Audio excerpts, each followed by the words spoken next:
Oh, good. There we go. Fucking final. But it's not showing up for anybody else, of course.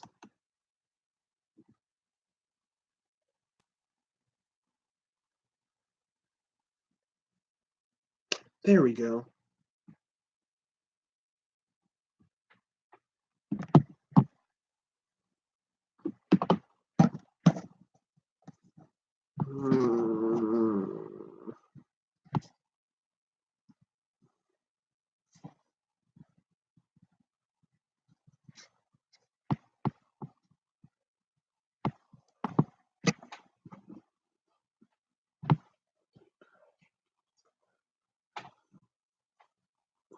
I'm gonna scream.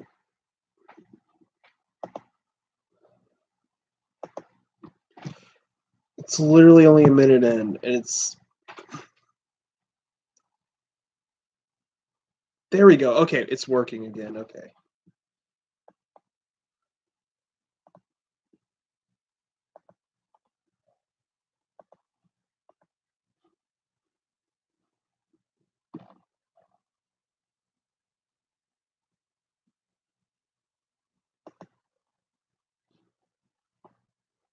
All right.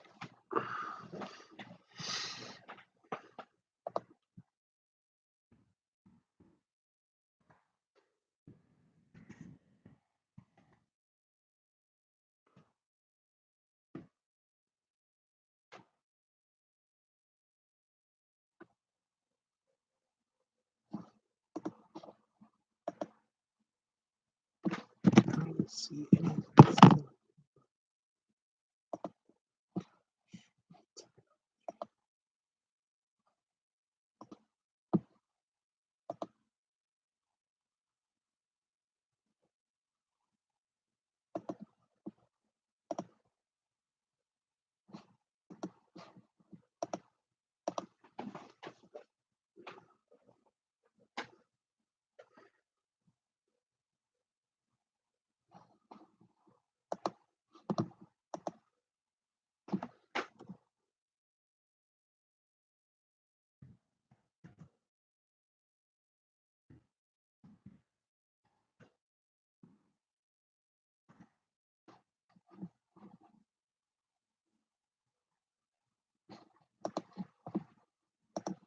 Oh, good. There we go.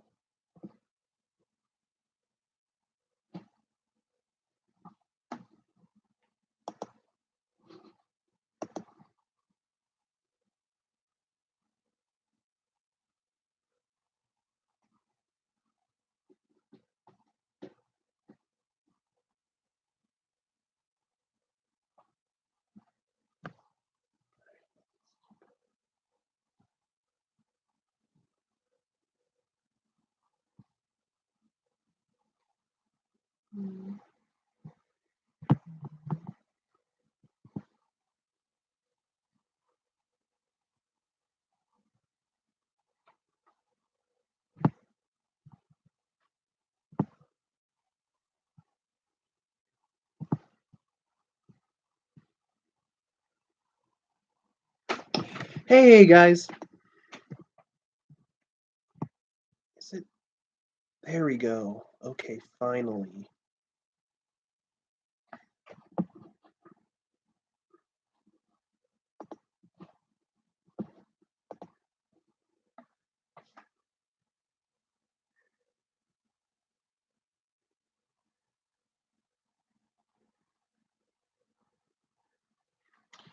Oh, come on, load up for me.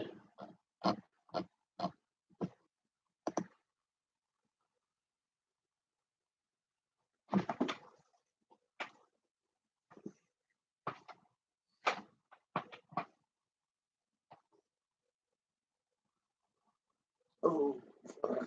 Here I go.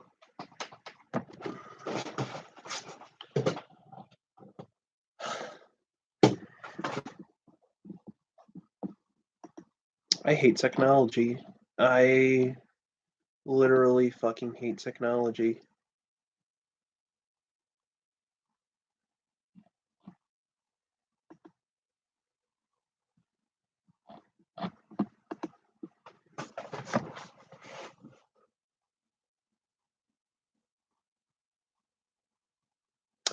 It is, but I mean, like, technology, like my fucking computer that can go literally fuck itself.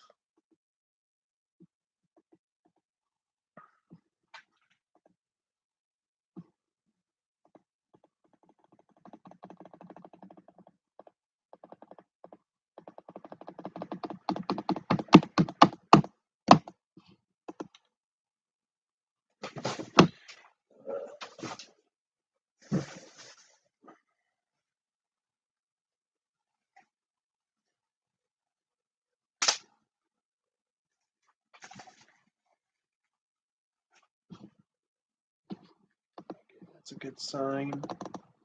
That isn't. That isn't. Come on.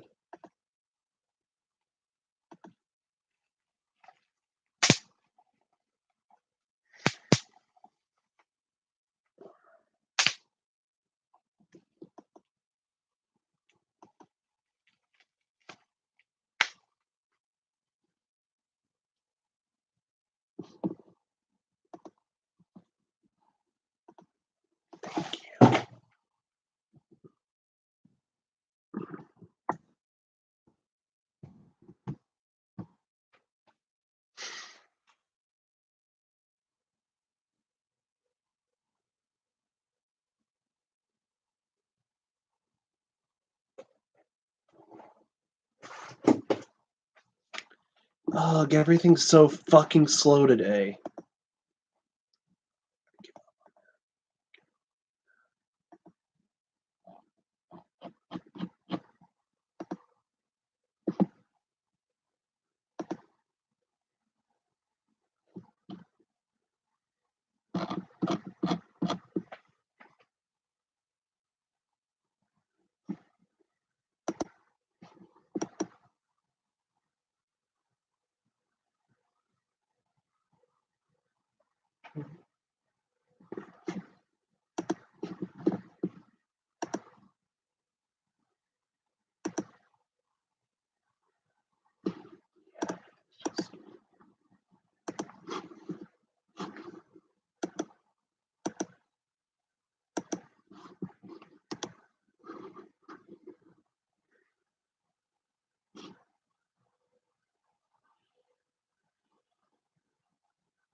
Fucking tech issues, man. I hate this stuff. Everything's running like ungodly slow today, and I hate it. Let me see if I can do something about it, and I'll be right back. That's why the stream's a little late tonight. I've been having tech issues all night, but got better. Now it's just kind of eh. I'll be right back. I'm gonna try to fix it.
Okay, is it working? Let's see.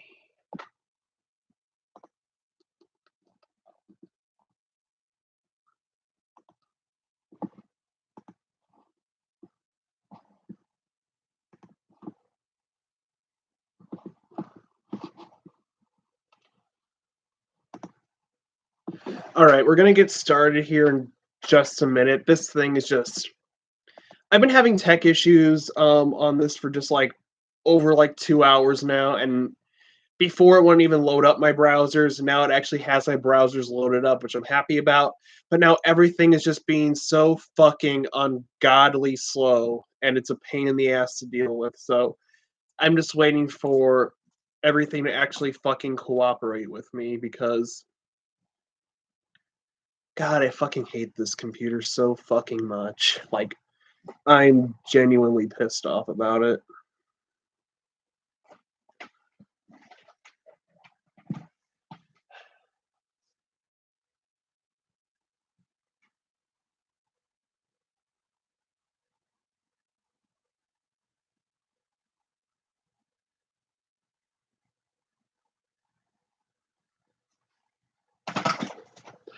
So I'm sorry about the delay, guys. Everything's just so fucking. I hate this so much. Thank you, Lily. I appreciate it.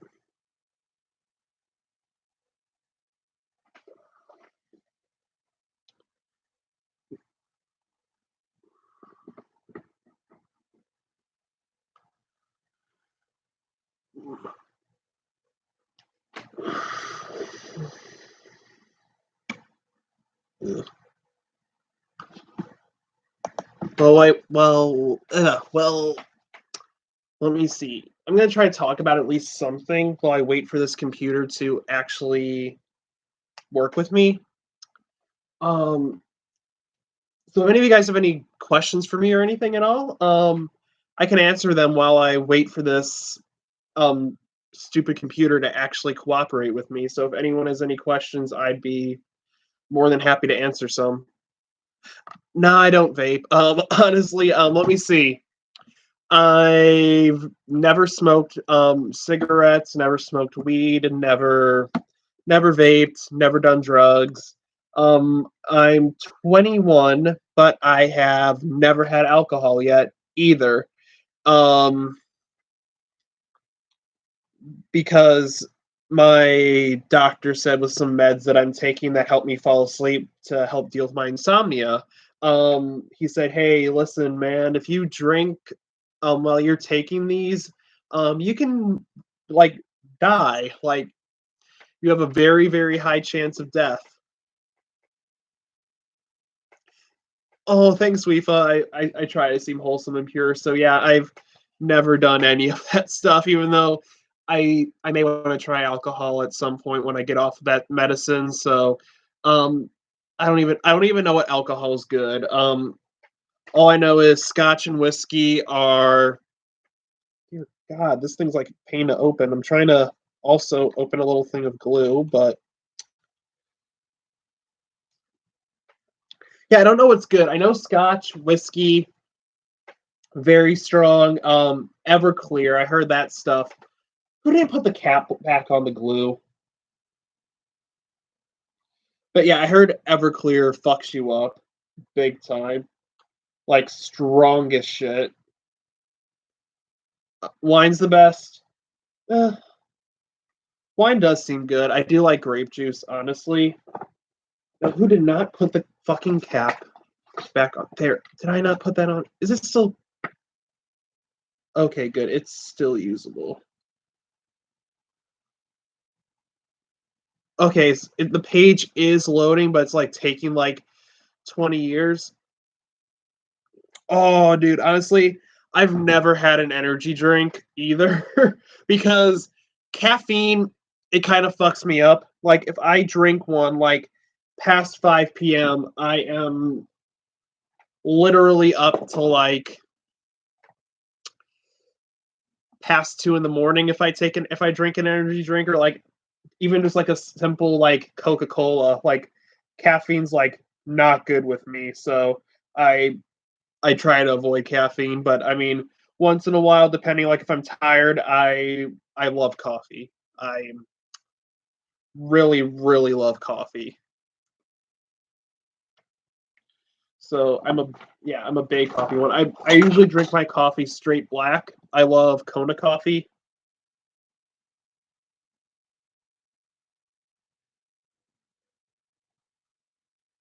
Kona coffee is my favorite coffee. Really good Hawaiian coffee.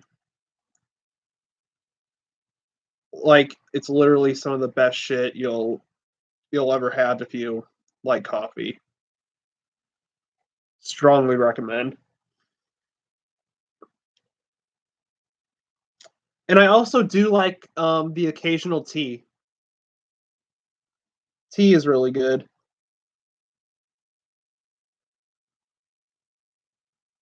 Jasmine tea. Um, you got to have the classic green tea. Classic green tea is like always phenomenal. And oh shit, Weefa, I just realized I never answered your question, so I'm so sorry about that. So in Europe, the cryptid that I feel like would exist the most, I probably have to say, as cliche and as stupid as this sounds, I honestly think the Loch Ness monster does. Just because I feel like there's a good amount of evidence supporting it. So yeah, I'd honestly have to go with the Loch Ness monster. Even though that is cliche as fuck, I really do think the Loch Ness monster has a lot of good going for it. Um and yeah, I get lit on tea. I don't drink tea a lot. I drink coffee, honestly, just a tad bit more than I do tea. But yes, when I do drink tea, I get fucking lit on tea. Like literally, you guys have seen that Kermit the Frog meme while he's drinking tea. That's none of my business. That's essentially me on tea.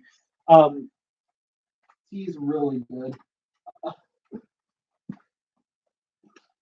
Well, let me see if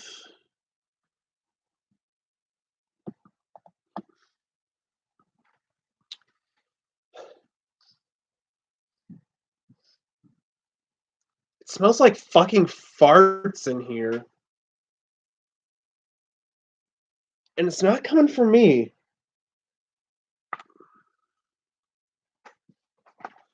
I don't know where it's coming from.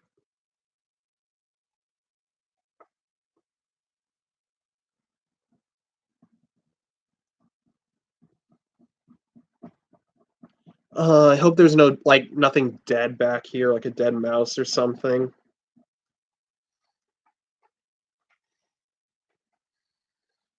Is it the glue?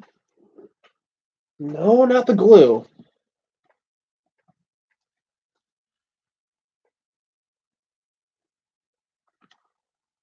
I don't know what that smell is, but all right, this Wikipedia page is what the hell? Okay, this is weird. Wikipedia is being weird, so I may just have to go on my phone. How long have I been wait? Okay, yeah, I'm gonna give this to at least the 25-minute mark. We are at 19 50 right now, so about 5 minutes. I'll give this 5 minutes to load, and then I'll just try something else, and we'll go from there. Either way, you guys are getting your stream today, so no need to stress. Um,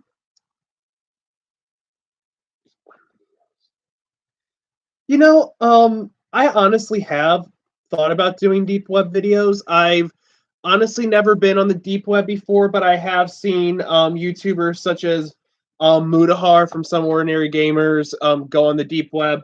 Check that out. I mean, it looks pretty cool. I mean, it's not as bad as everyone says it is, but I I mean, you still have to be very, very careful if you do. I mean, Dot Onion, Tor, all that stuff. Do I recommend going on? I mean, if you want to, but I mean, just be careful on there because I mean, sometimes there is some sketchy stuff on there, so you just gotta be careful regardless. Like online, just don't give out your personal info and everything, and you'll be fine. Like it's just simple stuff like that. So just be safe online, guys. Regardless whether you go on the deep web, Pornhub, um, Barbie.com, Neopets.com. You just got to be careful on those sites, guys. Like just on the internet in general. Ew, you did? Did you report it to the feds or the police or anything?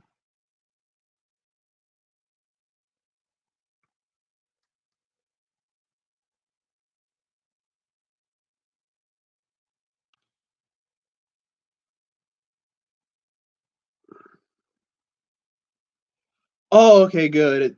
At least it's being investigated.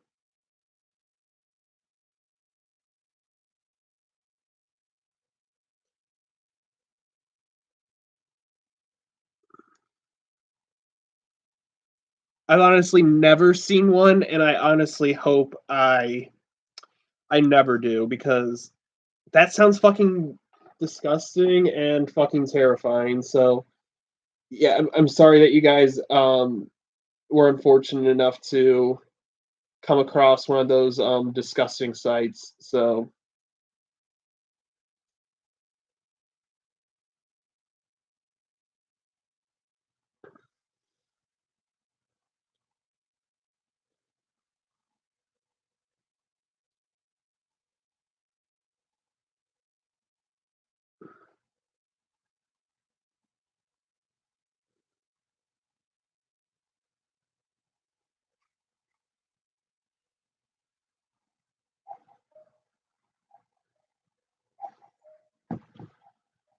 oh, internet is filled with really really disgusting people. So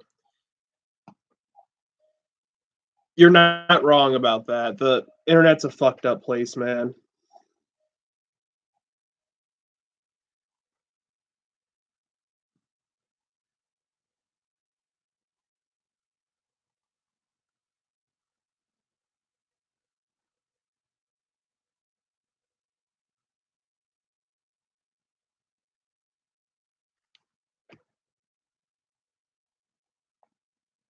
But yeah, I'm sorry you guys had to see that shit. That's fucking disgusting.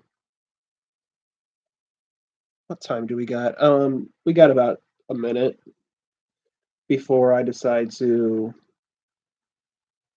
do something here.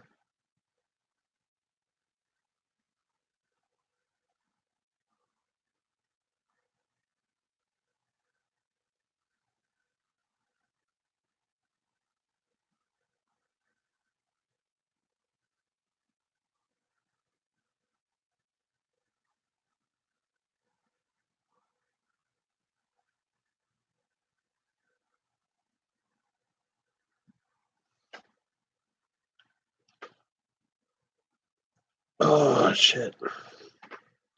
Yeah, the internet is filled with disgusting. Oh my god, internet. Okay, good. It's loaded. I just kind of panicked there for a minute because it just stopped, and I'm like, oh my god, fucking internet. This happens like all the time. Okay, so the page loaded up. I'm just gonna click on one, see how long it takes to load up, and if it does like take forever to load up, which it most likely will, yeah, I'm gonna have to reboot my computer after this again for like the 15th time. But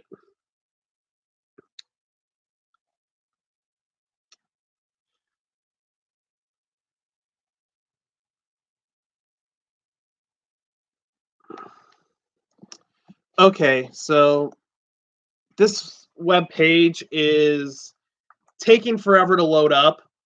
Honestly, just because, like I said, my computer's fucking slow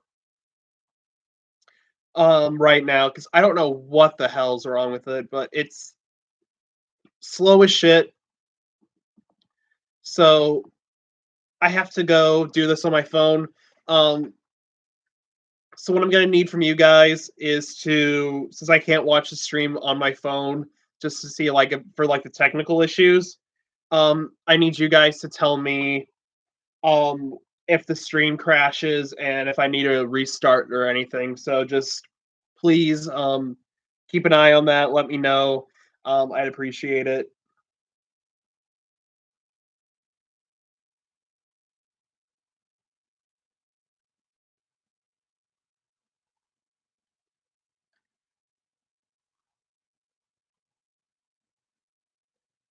Okay, this is so much faster. I didn't want to go on this on my phone because I wanted to be able to keep up on the stream and everything. But hey, if I do it like this, you guys can see pictures. So we are going to be talking about, I don't even know how to pronounce this. It's called the, oh dear God. Oh dear God, I got out of it. It's called the Atix, and it's pretty much described as a giant red bull. Now, if you saw the film, like this is pretty much what it looks like. But now, if you saw the film The Last Unicorn, you'd see something pretty similar to that in there. So I believe it was actually featured in that. Hmm.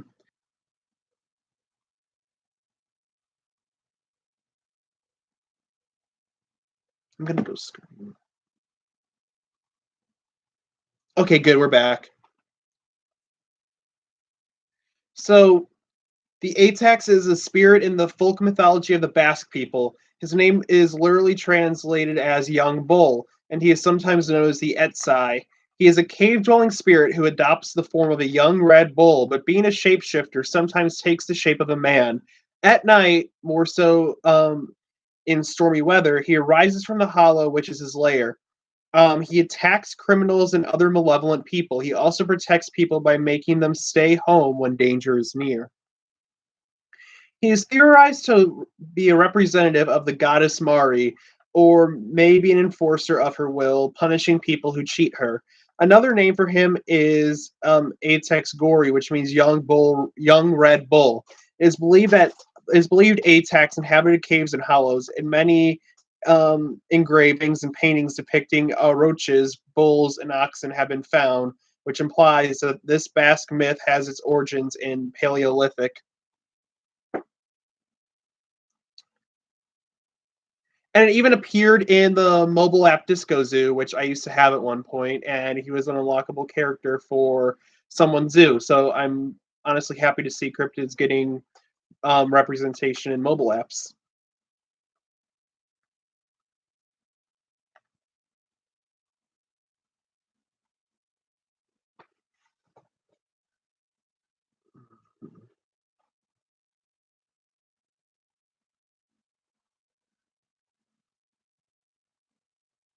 Mm. Um, Now we're going to be talking about the Atlas, and it looks like a moose with a nose. I like it. I like that a lot, actually.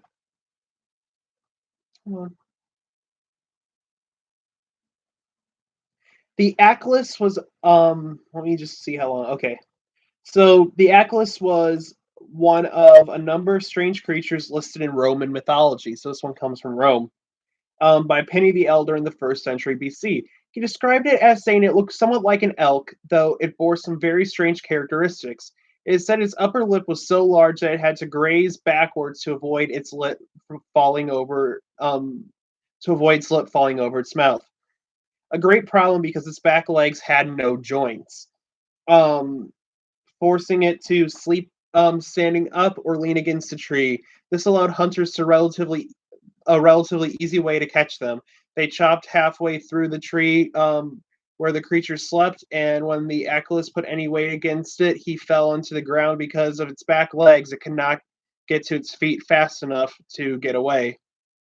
So this creature, the Atlas, it had no joints in its back legs whatsoever. It kind of reminds me of this one creature that was found in lumberjack mythology, kind of like around in the U.S. And it was described as like a moose that had no joints in its legs, so it had to sleep standing up as well. So I kind of get vibes from that.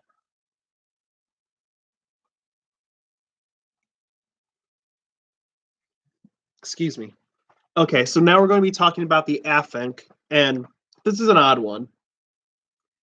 I posted about this one day on my Tumblr account, which you guys should definitely follow, by the way.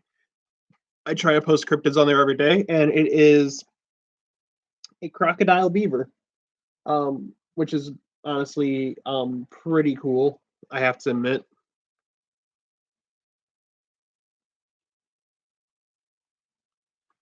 So the Afenk is a lake monster from Welsh mythology.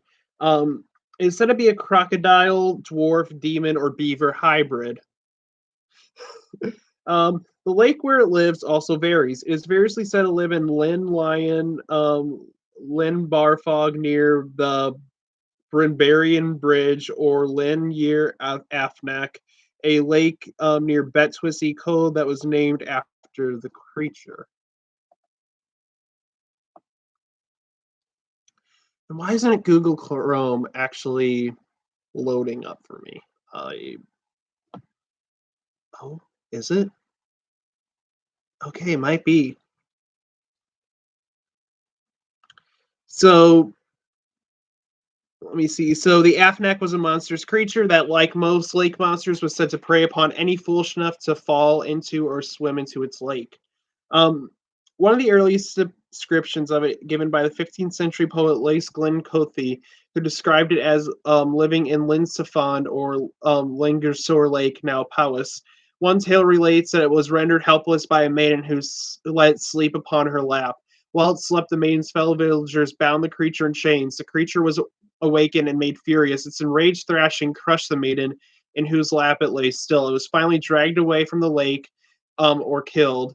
Um, in the tale, Praetor, son of Airflag, was translated by Lady Charlotte Guest in Mabinogion, taken from the White Book, and that just talks about it. So it's essentially like this really dangerous crocodile beaver hybrid, and that's honestly really cool. I've got to admit, that's super cool.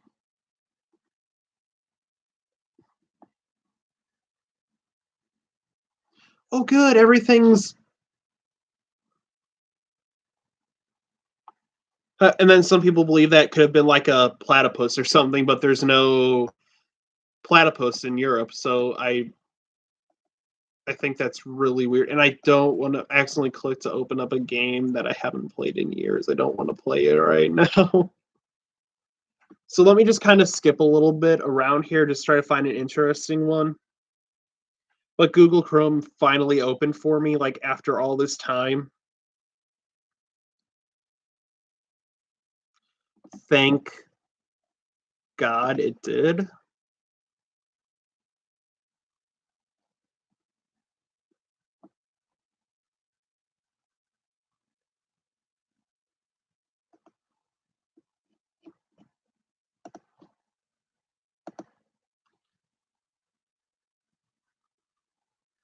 It could be. It very well could be.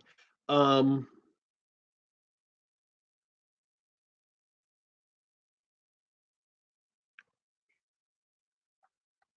Let me see. I'm trying to find some that I haven't talked about in a while. Ren, how have you been? Did you see today's new JoJo episode? Oh, this one looks fun. I'm talking about this one. It looks like a axolotl goblin. It's called the Grindalo. I like it. Oh, this is kind of like Jenny Greenteeth. Okay, this is the one that Des was talking about. What did you think, by the way, Ren? Did you like it? Grindalo are human-like beings with extended arms and long fingers. It lived in marshes and devoured children that came to play in the lake. So yeah, it's a European kappa. Um, as soon as the child is unattended by an adult and goes near the edge of the pool, the Grindlow would drag them in. Grindlow are folkloric creatures that originated from folk tales in English countries of Yorkshire and Lancashire. The name is thought to be connected to Grendel, a name most famously used in Beowulf. He was the main villain of Beowulf, along with Grendel's mother. but also found in many Old English characters where it's seen connections with near bogs and lakes. The Grinlow are said to grab little children with their long, sinewy arms and drown them if they come too close to the water's edge. Grinlow have been seen as a boogeyman, used as a ploy to frighten children away from pools, marshes, or ponds where they could drown. And it's essentially related to this, like essentially like associated with this other creature known as Jenny Greenteeth, who is a described as a lady with green skin, kind of like long green hair and long arms with um long fingernails. And if you see her, and like if she senses someone coming, she disappears. But if you see her while she's disappearing and make eye contact with her, you're met with bad luck. So you don't want to be met with. So you don't want to meet Jenny Greenteeth. So some of these I have talked about in previous videos. So I'm just checking the list, trying to find some other ones that I've never really covered before. So it's going to be a little difficult. And okay, that actually did open up.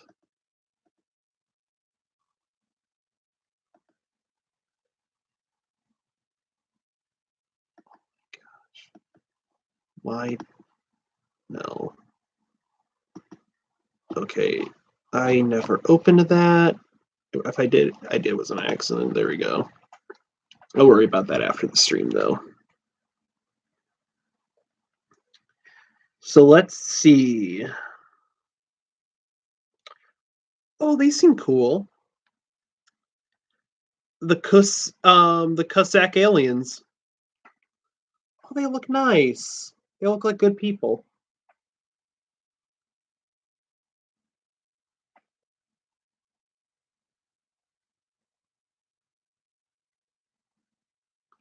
I have, and I love those too. I'll talk about them after I talk about these aliens, if you'd like. Um, but yeah, the Spring Heel Jack was honestly pretty famous, so he's pretty cool. So I'm definitely probably going to talk about him in this video. They do actually look like mini grays. You're right. The Cossack alien sighting was an extraterrestrial. Was an extra. They do look like Sour Patch Kids. Oh my gosh, I can't unsee it now. I wonder if they are like the Sour Patch Kids, sour, sweet, gone. The Cossack alien sighting was an extraterrestrial sighting that took place on August 29th, 1967 in Cossack, France. The witnesses were two children, Francis Delpuec and his sister Anne Marie, as well as their dog Medor. The children reported seeing a sphere-shaped UFO 2 meters in diameter and four little devils on the ground. The craft was a bright silvery color and possessed landing gear consisting of 3 or 4 straight legs, equipped with round shoes 10 centimeters in diameter. One of the humanoid beings was bending over, apparently busy with something on the ground, or he dropped the soap. Um, and another held a mirror-like object. The creatures were completely black, but with a shiny look, which Francis compared to that of silk. The children cannot be certain whether the color was that of the being's skin or some sort of protective suit, for there was no visible dividing line between any possible clothing and threads of the beings, which were bare. Um, if there was a protective suit of some kind, it was perfectly fitted. The arms were somewhat too long and thin. The children could not distinguish anything which might serve as hands. The legs are short and thin. The head seemed of normal proportions relative to the body, but the cranium, nose, and chin were equally pointed. So this was a UFO sighting found in France, and it's really cool. Oh, no wonder. There he is. Excuse me.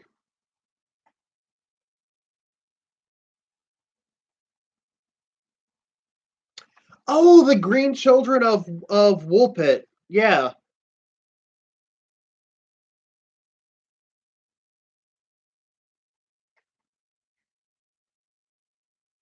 All right, so I'll get back to that. Spring Heel Jack.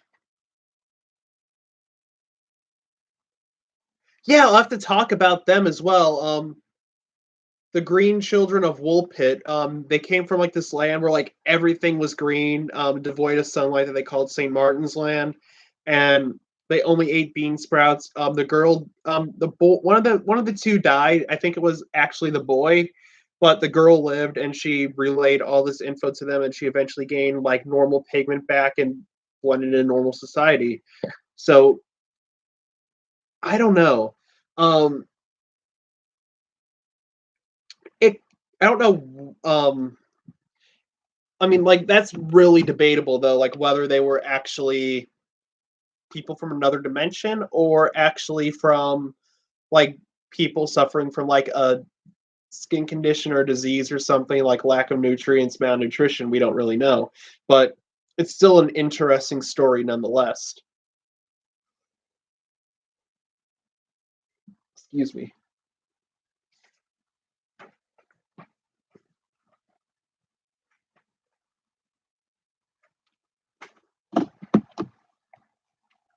So, Spring-Heeled Jack is a cryptid from English folklore on Ken Gerard's book Encounters with Flying Humanoids.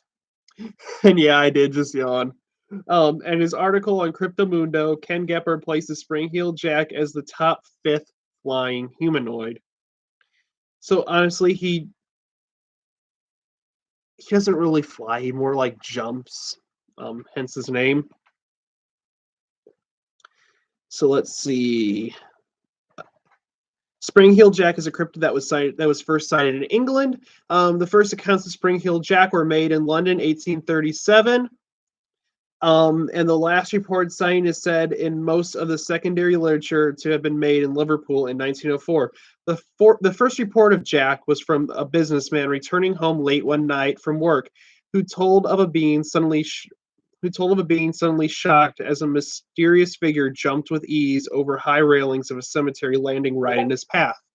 No attack was reported, but he submitted description was disturbing. A muscular man with devilish features, including large and pointed ears and nose and protruding glowing eyes.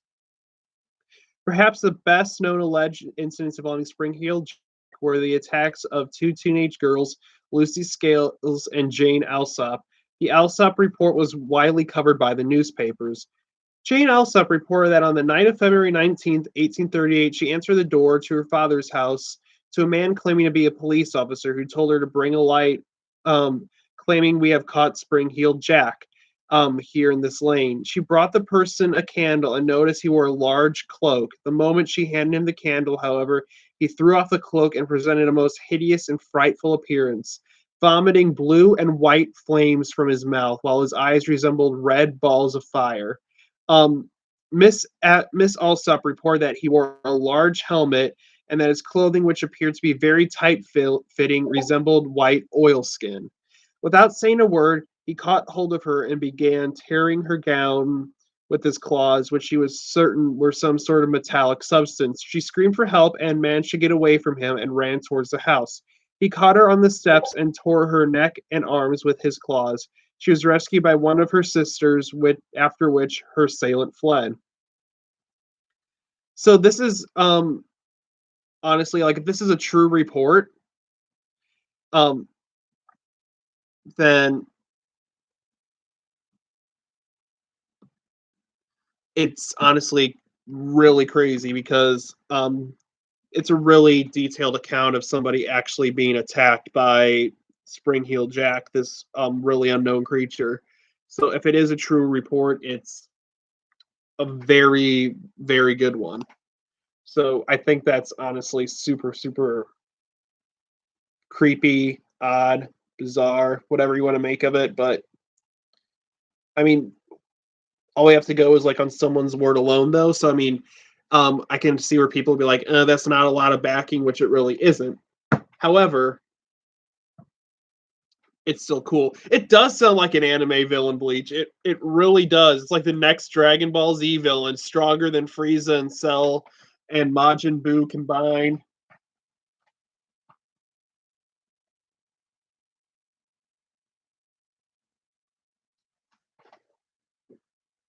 He really does sound like an anime villain. Wouldn't be surprised if he actually was.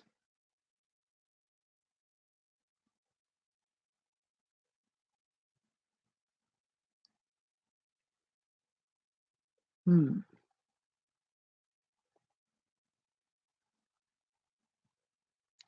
Yggdrasil. Let's talk about Yggdrasil.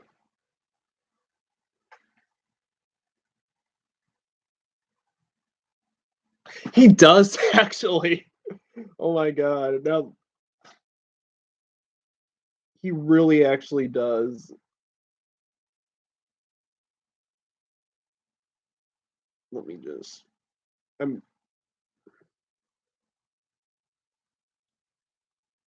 sorry, I'm just trying to do some crafts with glue, seeing if I can make different shapes and whatnot, seeing what comes out the best. But we're gonna talk about Yggdrasil, and this one I wouldn't really call a cryptid, but it's Yggdrasil is also known as a world tree. So we're talking about a giant plant essentially, but it's still pretty cool nonetheless. Um, excuse me. I need to actually stop eating right before I do these streams because essentially cryptobotany.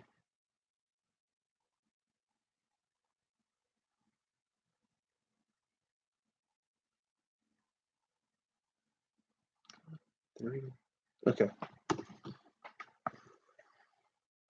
So in Norse mythology, Yggdrasil is an immense cosmic tree that is central in Norse cosmology, in connection to which the nine worlds exist. Yggdrasil is in the Poetic Edda. Excuse me. In it, we see in the attested in the compiled in the 13th century from earlier traditional sources from the prose Edda written in the 13th century. The branches of Yggdrasil extended far into the heavens, and the tree is supported by three roots that extended into other far away into other locations. There we go. One of the one to the well, I can't pronounce that in the heavens. One to the spring, and another to the well. So like it, they're connected to different wells, and they all have like Norse names. I'm gonna butcher if I try pronouncing them. Creatures that live within Yggdrasil, including the worm dragon, um, Neohugar, an unnamed eagle, and the stags Dane, Devalin, Dunir, and Durapro. So it's essentially the world tree, and it plays a really important part because Odin sacrificed himself on Yggdrasil, and you get some really, really nice art of that.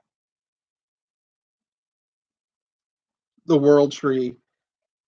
I guess the I guess they believed that the earth was flat too, because that's essentially flat earth right there. And that thing that you see going around, sorry, that thing you see going around the tree, that black thing, right there's the head. That is Jormungandr, the Noric serpent. That is actually one of Loki's children.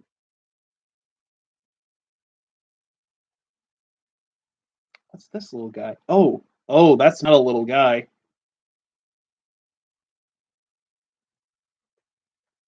The Urko is a huge dog from Galatian and Austrian mythology, generally considered to be a bad omen. And yeah, Norse is cool. I actually do like Norse. The Orko appears as a dog, either black or white, with large horns and ears, as well as fiery eyes in some descriptions. Accounts on size vary, ranging from simply big to outright colossal. I messed up my But a rather common quote claims um, that could eat in a single bite 20 bags of loose change with as much ease as a donkey eats two barley corns. There are also accounts of the Urko roaming with a pack of common dogs recruited from the area. Alternate descriptions include a calf chased by a pack of dogs or deceased relative in Austrian mythology. The Urko is said to raise from the sea on misty winter nights, dragging noisy chains, howling loudly. Depending on accounts, it will start roaming the towns or city street, visiting the house of those soon to die and recruiting dogs to its pack.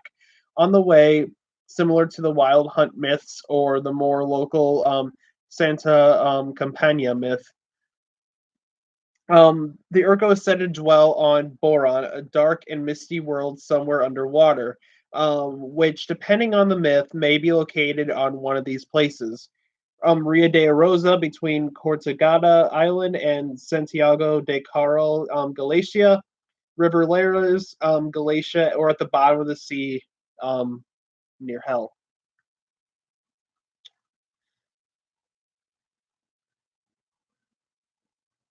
So there is a picture of the Orco for all of you guys that want to see it.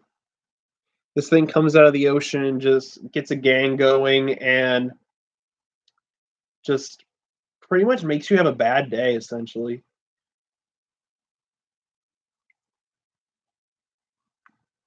Oh, what was that one beast that you wanted me to talk about? Let me check up.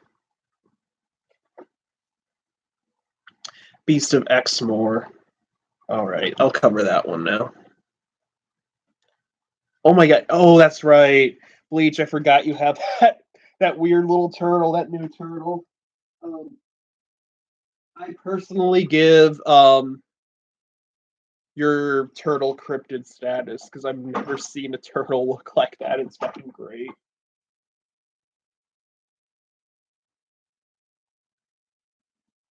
Wait, Beast of Exmoor? What the fuck? Hold on.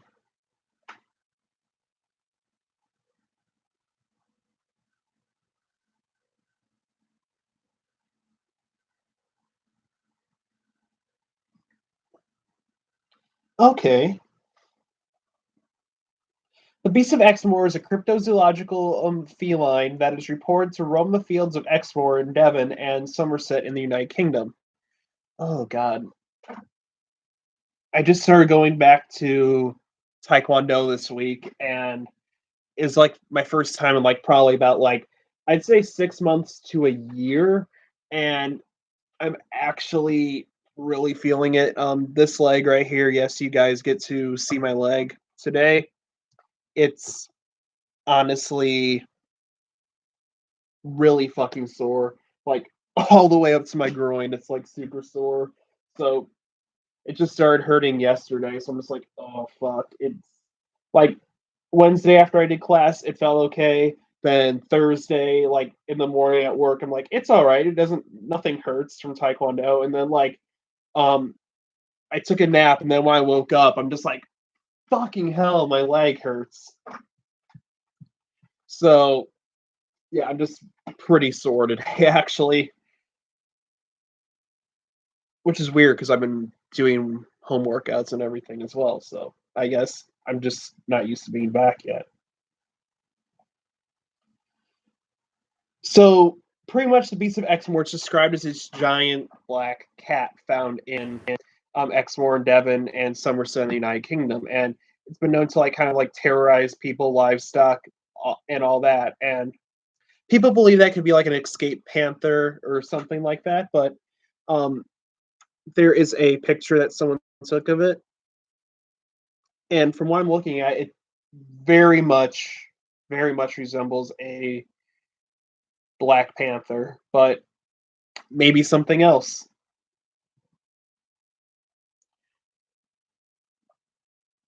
I I kind of believe that too, Lefa. I really do.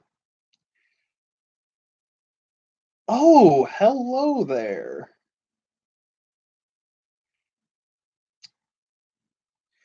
Looks like Europe has its own version of Mothman, actually, and it's called the Bat Beast of Kent.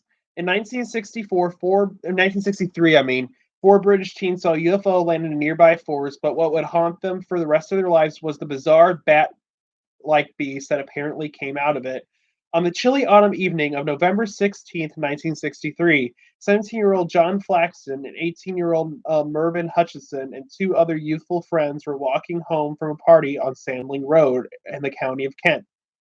Um, a region apparently rife with cryptozoological and paranormal activity, when they saw a silent, glowing orb like object descending from the heavens.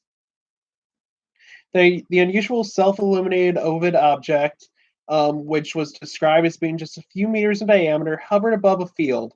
It eventually made its way behind the trees and settled into the shadow-infested foliage of the woods at Sandling Park.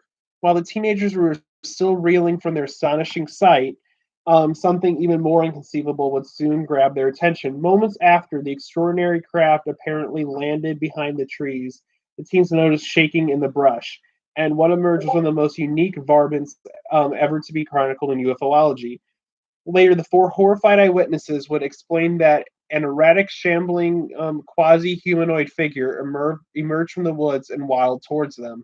The beast apparently looked like a headless bat that was approximately 5 feet tall, with large webbed feet and wings protruding from its back.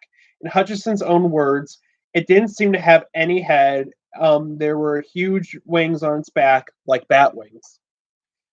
The group of friends, understandably overwhelmed with terror and adrenaline, sprinted away from the freakish bat thing and made their way to the nearest police station. Once they related their tale to what one must assume were highly skeptical officers, Flaxman would later state that he had felt cold all over during the episode. Less than a week later, on the 21st of November, a young man named Keith Croucher seemed to confirm the teen's claim of an unusual object soaring over Kent when he announced that he too had seen an oddly shaped craft hovering over the local soccer field not far from where Flaxman and his crew claimed to have their curious encounter with the UFO and its bizarre occupant.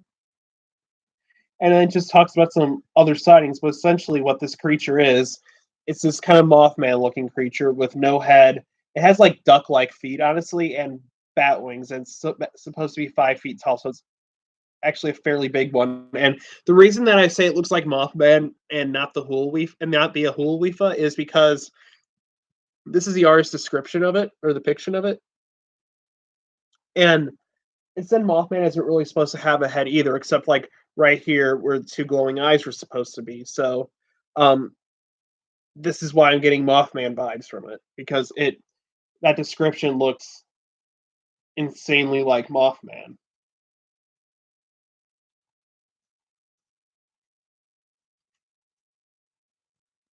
What is this?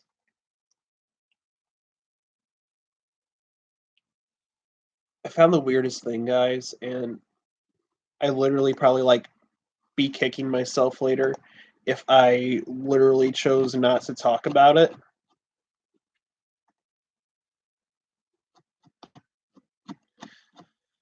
So we're going to talk about it. Alien octopoids. Yeah, alien octopoids. The alien octopoids were bizarre extraterrestrials. Was a bizarre extraterrestrial sighting that took place on the night of August 16th, 1968.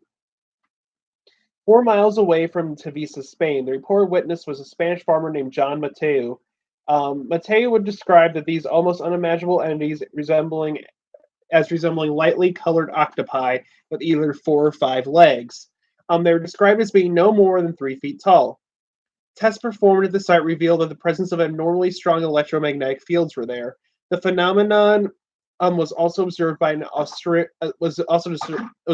observed by an Austrian couple who had set up the camp in the area. The man, identified as Hans Volker, allegedly snapped and published photos of the singe marks of the octopoid saucer, but unfortunately there seems to be no trace of them. And this is an artist's renditioning of them, of the octopoids. They literally look like something out of Squidbillies from that Robot Chicken show. Not Robot Chicken, Adult Swim show. They literally look like the Squidbillies. The height of LSD age. But yeah, these things literally look like rejects from Squidbillies.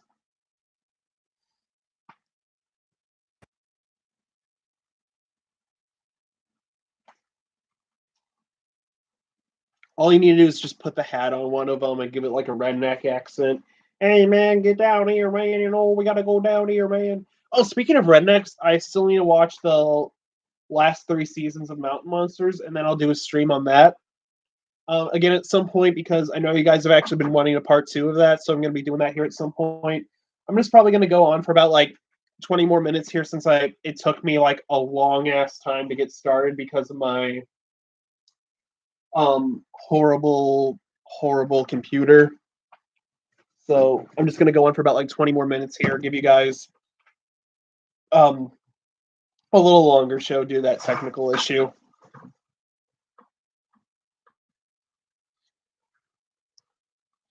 Oh, that grandma squid was like a fucking thought, though.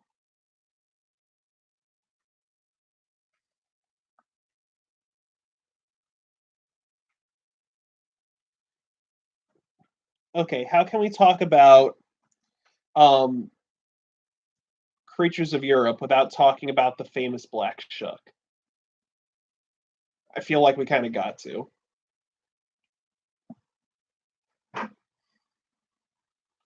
Perfect. Okay. So I really don't even need the Wikipedia description for this one, since I know this one off the top of my head. The rest of those were kind of new to me in a way. But so black shook, it's this okay, so yeah, it's this black dog with glowing red eyes that's found in East Anguilla, Angela. I don't know how to pronounce it, but it's recorded on the British Isles essentially, and it said if you see the dog on the country road at night, not John Denver, sadly, um, but yeah, if you see the squid, why did I say squid? I was looking at the thing, and I was looking at the chat, and I saw squid, and I'm like, oh yeah, squid. But no. I meant like if you at night, like if you see the black shook, is alleged that it's like a bad omen, so like something bad's going to happen to you or somebody you know, like either get really sick, die, something bad's going to happen to you. Almost kind of like hearing a banshee wail in Irish folklore, but seeing this thing is supposed to be kind of like a bad omen. Now it's kind of like a hellhound in a way, I guess, in description. And I'll just show you the picture. It's kind of creepy, but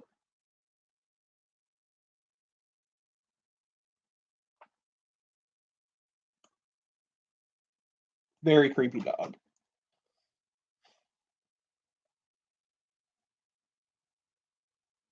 Ooh, what's a bugbear? That's not that's not a bug or a bear. Okay. I found a weird one, guys. I found a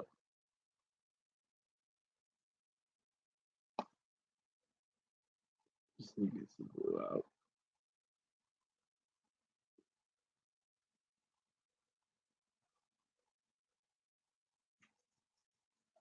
I used to play with glue all the time back in grade school, so and just make things with it. So that's what I'm trying to replicate as well here, but I can do that later.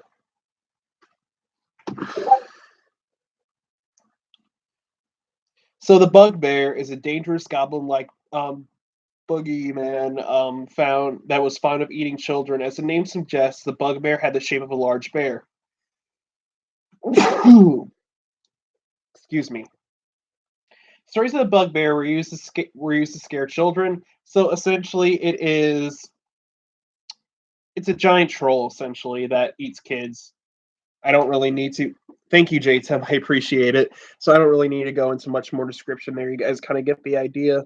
Just this giant goblin troll, um, bear, creature that eats kids.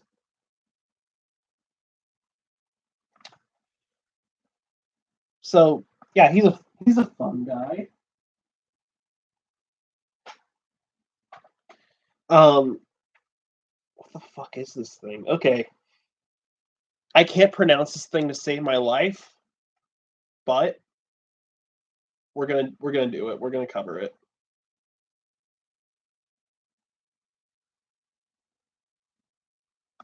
So the Barach al Ligs, I don't know, is an amorphous lake monster from Swiss folklore, and it resembles a large, shapeless sac, most often compared to a walking stomach. Its body is coated with eyes that produce flames producing a distinctive and terrifying display. The creature was said to have escaped from a gateway to hell in the Lucero Lake in Switzerland. So, what it is, this is an artist renditioning of it, and it looks just like an octopus. But I saw that, and then I scrolled down a little bit, and apparently it was in the Secret Saturdays as well, and this is their rendition of it. So, make of that what you will.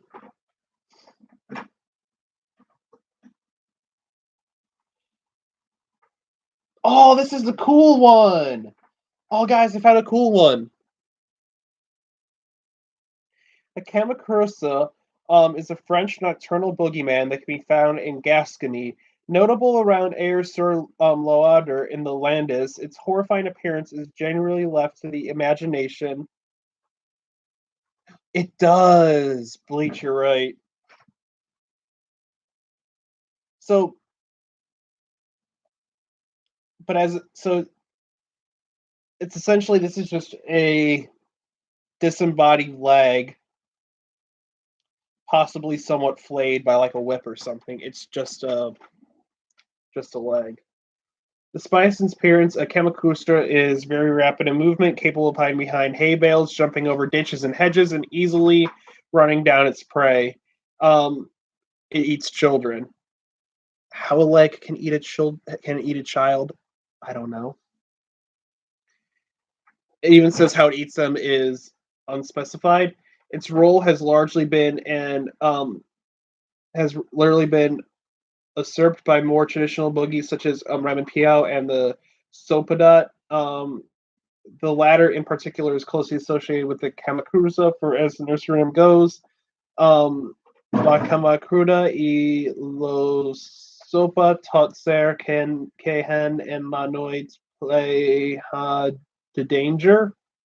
The raw leg that sups every evening make the night full of danger.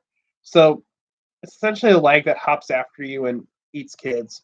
I don't know how, like I said, I don't know how a leg eats kids, but there it is.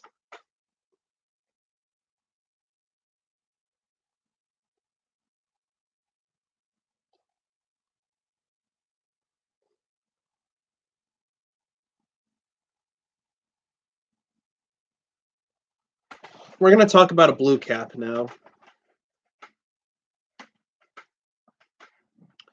A blue cap is a mythical fairy or ghost in English folklore that inhabits mines and appears as a small blue flame. If miners treat them with respect, the blue caps will lead them to rich deposits of minerals. Like knockers or cobalts, blue caps can also forewarn miners of cave-ins. They are mostly associated with the Anglo-Scottish borders. They were hard workers and expect to be paid a working man's wage, equal to those of an average putter, a mine worker who pushes the wagons. Their payment was left in a solitary corner of the mine. They would not accept any more or any less than they were owed. The miners would sometimes see flickering blue cap settle on a full tub of coal, transporting it as though impelled by the sturdiest sinews. Another being of the same type. So it's essentially this little fairy that or ghost that um that helps miners, and it looks like the only picture is from someone's DeviantArt.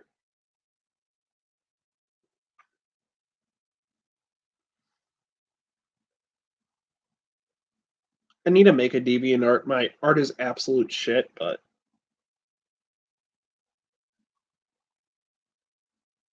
hmm. What's a dard? Oh, okay. It's almost like a taxel worm. I can talk about this. The dard is a cat-headed snake found in France, sometimes thought to be the same creature as a tatzelworm. Wow. It has a very strange appearance. It has the body and legs of a lizard with the head of a cat and mane of a horse. It also has a short viper-like tail. It likes to bask in the sun by lakes. It is not venomous, but said to bite ferociously and hiss loudly, giving it a frightening appearance.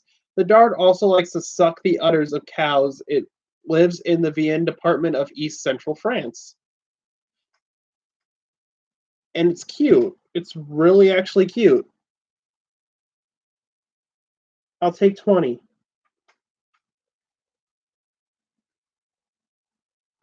Now let's talk about the Dahu. Oh, it's a puppy goat.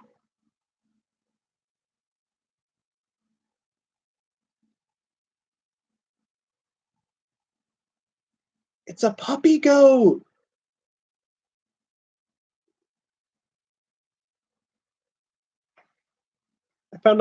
I found this one's actually great. The Dahu is a legendary creature well known in France, Switzerland, and the neighboring regions. Its popularity began to soar toward the end of the 19th century and would become famous during the 20th century. And people believe it to be a hoax.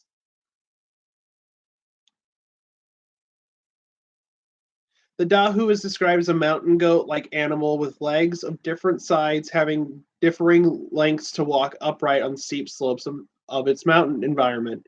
It can only walk around the mountain in one direction. Legend attributes various differing descriptions of the animal, um, including one that has shorter legs on the left side and thus goes around the mountain counterclockwise, and one that has shorter legs on the right and thus it goes around the mountain counter like regular, like just clockwise.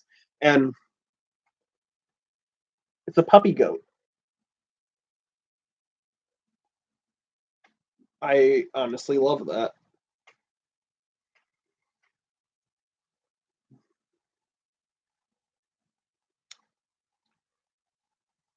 I literally found one that looks like the adipose from Doctor Who.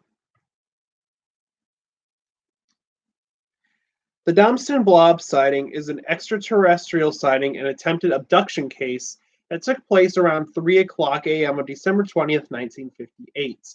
Um, the two recorded witnesses were co-workers Stig Rydberg, 30 years old, and Hans Gustafsson, 24 years old.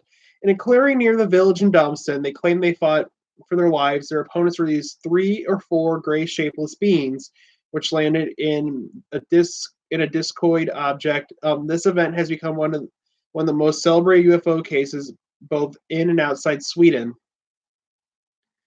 And the UFO diameter was about 5 meters, and its height was about close to 1 meter. And it rested on 3 short legs. The craft itself was illuminating, but there was a glare. But the glare was neither blinding nor warming. In the center of the light, they thought that a darker core could be distinguished. The creatures are small, gray, perhaps 1.3 meters tall, and about 40 centimeters broad. Um, they seem to lack extremities, shaped like lobes, and move very fast. And I love him. I'm actually going to save this picture because I love this thing. And there he is.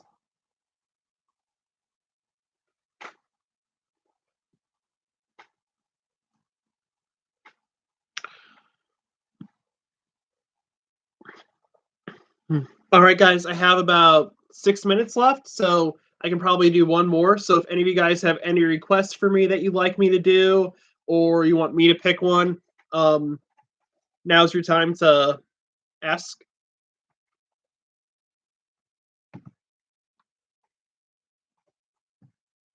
So I'll just give you guys a minute.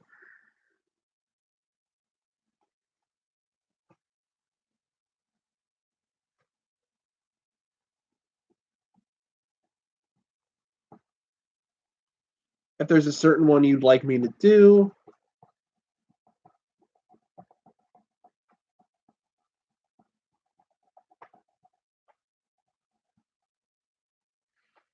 All right, let me see. I guess I'll pick one.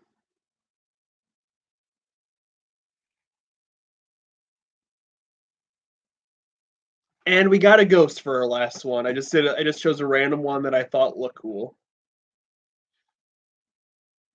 Sometimes you got to do that. So it is called the Gueco. In Basque mythology, Gueco is the spirit of the night. He does not allow humans to do certain works outside the house during the night. He especially punishes all those who try to show off as brave in the night. boasting of not fearing the darkness. Or if you guys in the chat right now, if you want talking about this one, if you guys type some stuff in the chat, like cryptids you want me to cover, I can do them really quick. I don't mind. So if you guys have anything, just let me know, and I can probably find a tentacle one for you, Lily. Hold on. So pretty much it's a ghost that punches people that come out at night, and there is an artist's depiction of him. Okay, that's actually cool. It doesn't really have that good of big of a glow on here, but when I hold it up there, that glow is like so cool. I can find a tentacle creature for you. Don't worry, Lily. I'll get you a tentacle one.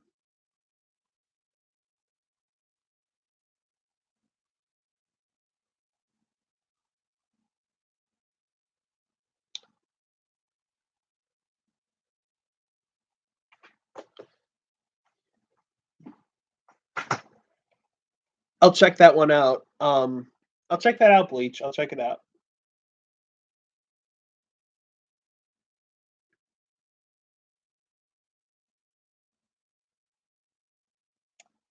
All right, Lily. So for years, we're going to be talking about the Kraken. You probably heard of the Kraken. It's honestly super duper famous. So what did I click on? What the heck? Oh, that's a college site. I don't want to click on that. I accidentally clicked on a pop-up ad for a college site. So the Kraken is a colossal legendary sea monster said to dwell off the coast of Norway and Greenland. In 2012, scientists discovered a giant squid that corresponded to the physical description of the Kraken using deep-sea exploration with special lighting displays designed to attract large predators.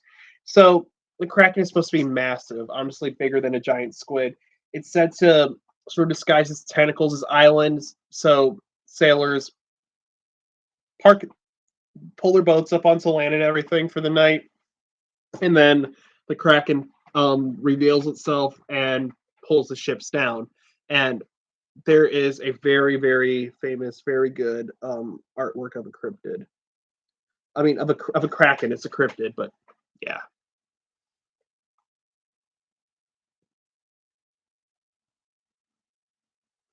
Why do I accidentally keep clicking that college thing?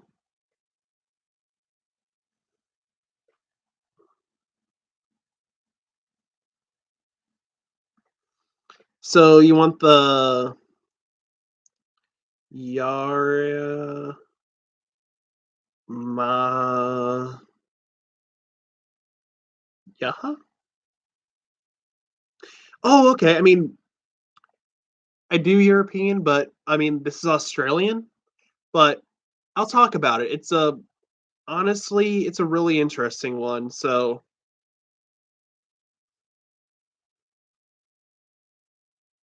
I'll talk about it. The Yaramayaha.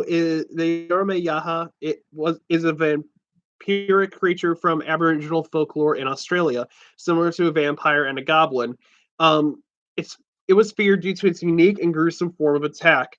And the Aboriginals went into great length about the creature's appearance, behavior, hunting pattern. Many Aboriginals viewed the Yaramayaha as an extremely dangerous and exotic inhabitant of the outback rather than truly supernatural spirit. However, to the minds of these non native Australians, it is considered supernatural in nature. So, the Yaramayaha is 3 to 4 feet tall and resembled a frog or monkey like little man, owning much of its height to a comically sized, oversized head. Its entire body was said to be covered in red skin or hair, and the tips of its fingers and toes were described as octopus like suckers. Its face was dominated by a wide, toothless mouth like a frog, apparently large enough to engulf human beings. So essentially, it devours people. The creature was said to live almost exclusively in the foliage of fig trees, patiently lying in wait for a lone human stopping to rest at the base of its tree. Once the victim let their guard down, the monster would drop from the tree above and begin multi-step feeding ritual. I have done Japanese folklore stream, Lily, but I have been wanting to do it again. The Yarameyaha would latch onto the victim, rapidly drain blood in a leech-like manner through its sucker-tipped digits, feeding till the victim was on the very brink of death. And eventually, after it drank the blood of the people, they would actually turn to Yarameyaha themselves. And there's a little... I don't want that Trojan ad on here, but there's an artwork of it. And it's actually kind of cute.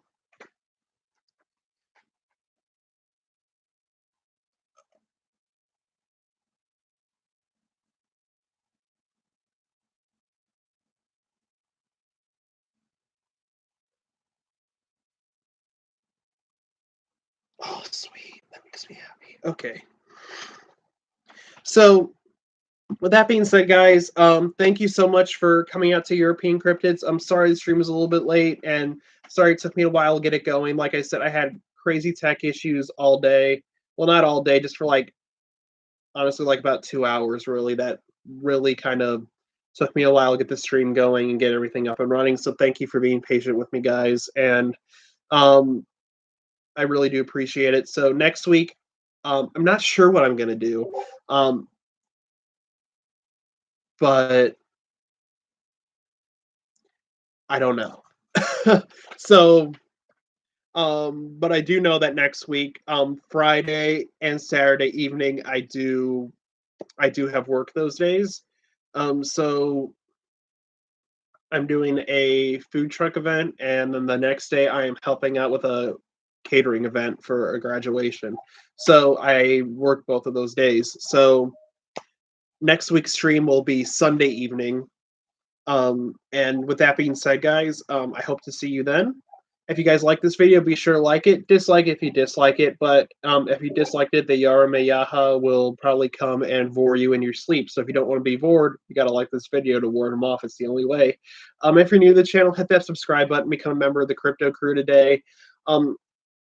Tomorrow, I'm probably going to be uploading my cryptid ratings video where I will be talking about the Luska. So that's going to be really fun to do. So I hope to see you guys there. I hope you guys have a great, safe weekend, and I will see you all in the next stream. Thanks so much for watching Cryptocast, guys. I've been your host, Parker. Take care. Stay spooky. I'll see you next time.